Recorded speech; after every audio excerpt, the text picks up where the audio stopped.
This training is going to take all of the guesswork out of how to create content, not only for social media, but for your entire business. Hi there, and welcome to this very special training all about how you can create a social media strategy that works for you in your business. And by the end of this training, you're going to know how to research your content, where to find content ideas, how to create that content right inside of Canva, and then how to repurpose that content so you're not constantly trying to create new things over and over again. You're actually using the really great content that you've already created and repurposing it like a pro. So I'm going to jump right in and we're going to get started. This is an amazing training and there's a lot of information, but I want you to have it all and I don't want to waste any of your time. So let's jump on in.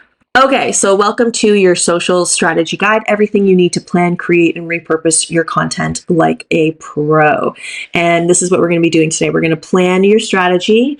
We're going to research your content. We're going to organize it in Canva. I'm going to show you how you can repurpose like a pro. And then I'm going to show you how to review the content that you've shared. And we're going to decide whether you need to amplify it, tweak it, or ditch it.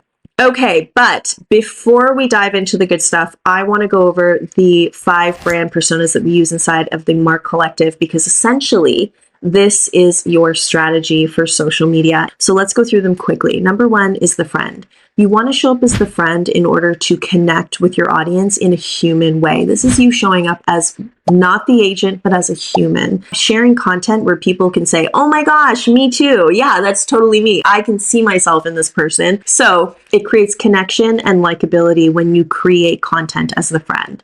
Okay, the second person you need to show up as is the teacher. This is a really important one. It's educational content and added value content. So think your expertise are coming out to play here. You're answering people's questions. You're showing people that you are the expert, that you know what you're talking about, that they can trust you because look at how much you know. So you're showing up with tips and tricks, and it builds credibility and it builds trust. And that's why you want to show up in this way. Next, we have the role model. And this is inspirational and aspirational content. This is something that a lot of people miss when they're building out their social media strategy. Because when you build a brand, you have to be a leader. People want to follow you because you are leading them somewhere. Next up is the lead guru. I absolutely love this one because this is where you actually ask your audience to do something. So it's the same content as the teacher. You're educating them, but you're also offering them something in return for their email address or offering them something in return for their phone number. You are attracting leads. This outcome is curiosity and lead generation. And last but not least is the agent. And it's the last one on purpose because this is the one that you need to show up as the least. And what I mean by that is you're always showing up as the agent. When you're the friend, the teacher, the role model, lead guru, they always know that you're a real estate agent. But when you show up as the agent with this intention, you are selling yourself, your services, your listings. So as we go through this guide, I want you to keep these brand personas top of mind because this is how we're going to compartmentalize and organize all of our content through the filter of these 5 brand personas. So step number 1 is to plan your strategy. And planning your strategy just means, first of all, you have the 5 brand personas, but then it just means deciding how many days a week you're going to post, what type of content you're going to post, and what platforms you're going to post to. Okay, so step number 2 is research your content. Let's say you know that you want to post 3 times a week. That is 12 times a month. You know you need 12 pieces of content. Now the research becomes far more intentional because you know you need to find 12 pieces of content for the month. So step number 2, research. But how? How do you research? Where do you find content for your audience? I'm going to show you exactly how to do that. So step number 1 is scrolling inspiration. This is why I say choose platforms that you're naturally on and naturally excite you. You get inspired for your own content based on somebody else's post. And what you're going to do on Instagram makes it very easy. The first thing that you would do is hit that save button right here that looks like that. And then it's going to ask if you want to save it to a collection. And then you can save it to one of your collections. And collections are just essentially folders. Okay, so step number 2 is national and social days. And these are so great for anybody who's not quite sure how to connect with their audience as the friend. So if you're not sure what aspects of your personal life you want to bring into your brand yet, well, you can always jump on social and national holidays because people love them and they love to connect through them. Examples of those are National PJ Day, National Peanut Butter and Jelly Day, National Take Your Dog to Work Day. It's those types of days. And they're really fun to participate in, especially if they align with who you are. So number 3 is your dates. So important dates that you would want to share from your life. Do you have a listing coming out? Mark that down. Do you have a birthday or an anniversary? You're going to mark those down. So you're going to take a look at your calendar and ask yourself, is there anything from my life that I want to share? You're going to mark down all those important dates. Number 4 is to find fresh content. Here are some places that you can go to find fresh, all your own content. Online forums are amazing. If you head to forums with first-time home buyers or investors or anything like that, you're going to see people talking about their biggest struggles and annoyances. And all of that is such good information for you to lead with on social media. And so when you go to forums and you hear people talking about their struggles with realtors and what they can't stand that realtors do, and you're like, oh my gosh, I don't do that. Whatever it is, you've just discovered a golden nugget that you're going to be able to create a lot of content out of. Social stalking. Don your detective hat and explore the comment section on popular real estate social accounts. Let's say you're following like a really big name in real estate and you love their content and you want to copy their content because they're successful. What you should be doing instead is scrolling down to the comment section and seeing what people are saying about this content. And then there is an amazing website called askthepublic.com.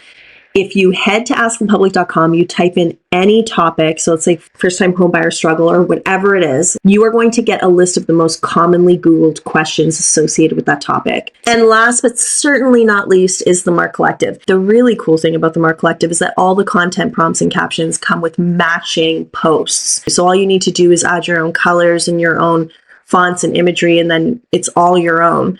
But if you want to create completely original content, which we always suggest and encourage, then you can use the content prompts inside the Mark Collective and use them for things like reels, for your blog posts, for newsletters. All of those content prompts are ideas on types of content that you can create. And inside the Mark Collective, we have a content calendar for you. You're more than welcome to use this section here, but we have this calendar. What I absolutely love about this calendar is it not only does it make it easy for you to get a bird's eye view of all your content month after month and for the quarter and for the year, but it allows you to repurpose your content really easily. So once you have all of your content ideas, it's time to head into Canva, which is where we're going to be designing anyway. And we're going to organize everything inside of Canva. And I'm going to show you exactly how to do that. Okay, so inside of the Mark Collective in the Social Hub, you have access to this template. And this is the exact template that I use for my own social media. So now it's yours, or you can create your own that works for you. And essentially, this is how it works. Every color represents a different content pillar.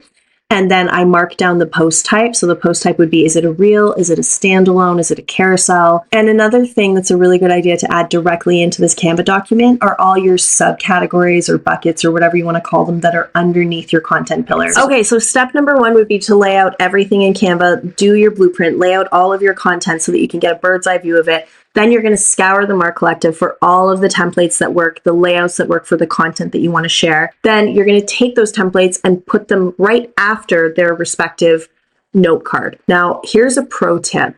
Whenever you find a template, whether it's in the Mark Collective or somewhere else that you absolutely love, what I strongly suggest is that you create a running template file. So this is my running template file. And anytime I create a template or post does really well on Instagram, I copy that out of its month and I pop it into my 4th Street template bank. It becomes really easy to come in here and just tweak it ever so slightly and then repurpose it. Okay, step number 3 is to add your captions. You can do this directly in Canva if you didn't know already. If you head down to the notes section on the bottom toolbar right here, a notes section emerges and you can pop your copy, your caption directly in there. And before we move on, I just wanted to zoom in here and make sure that everybody knows you need to schedule a time for Reels. If you don't schedule it in, what doesn't get scheduled doesn't get done.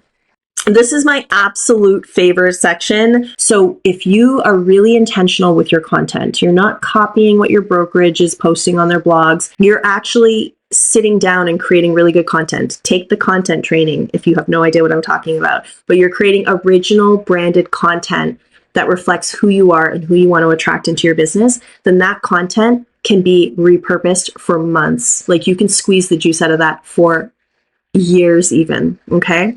So here's how we're going to do that. Number one, I call the small swap method. And the small swap is just changing one thing about the content that you've shared. And in this example, it's use the same copy and the same image, but with a new heading. This is really good for the content that didn't perform well the first time, but you're thinking, it's good. Why didn't anybody like it? Do the small swap and try a new headline.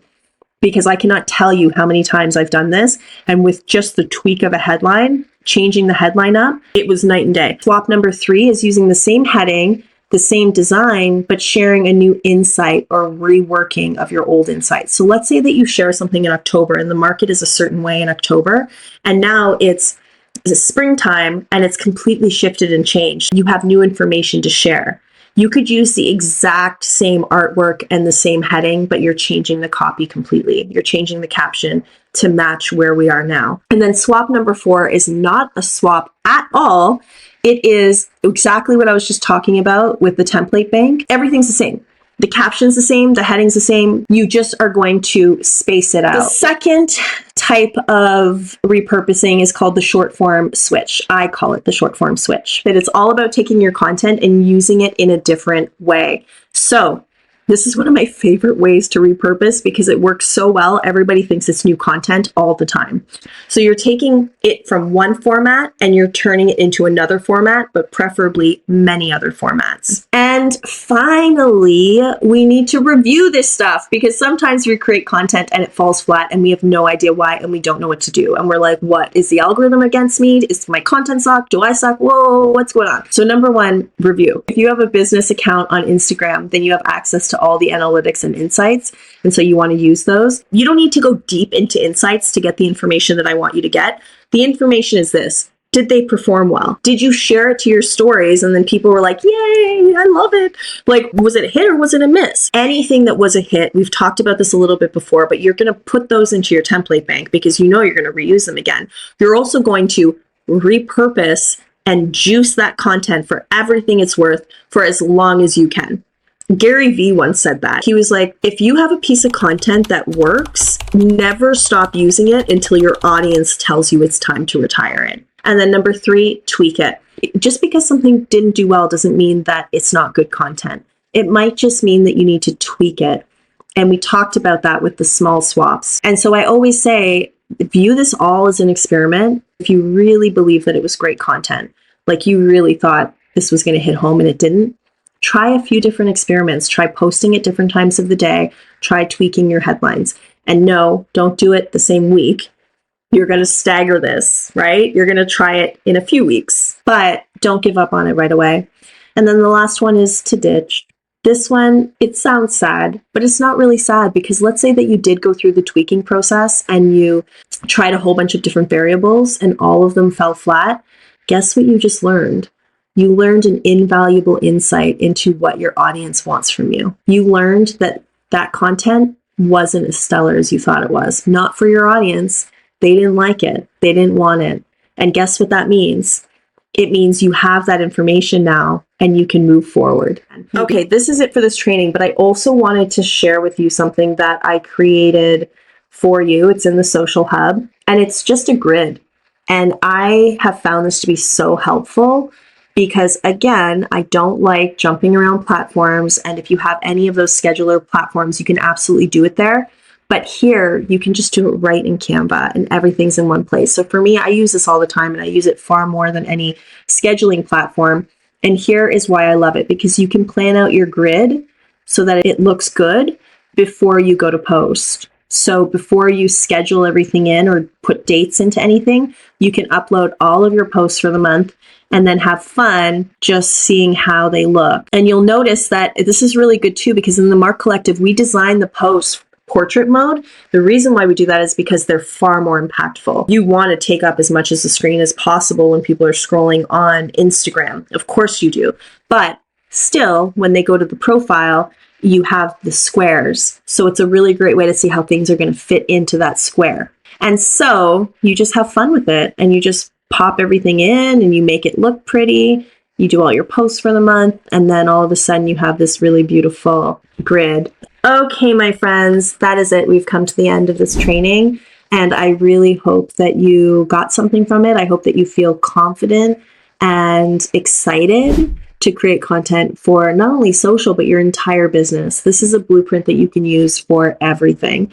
So now you are armed with the blueprint, and I wish you the best of luck and the most fun with it, my friends. I'll speak to you soon.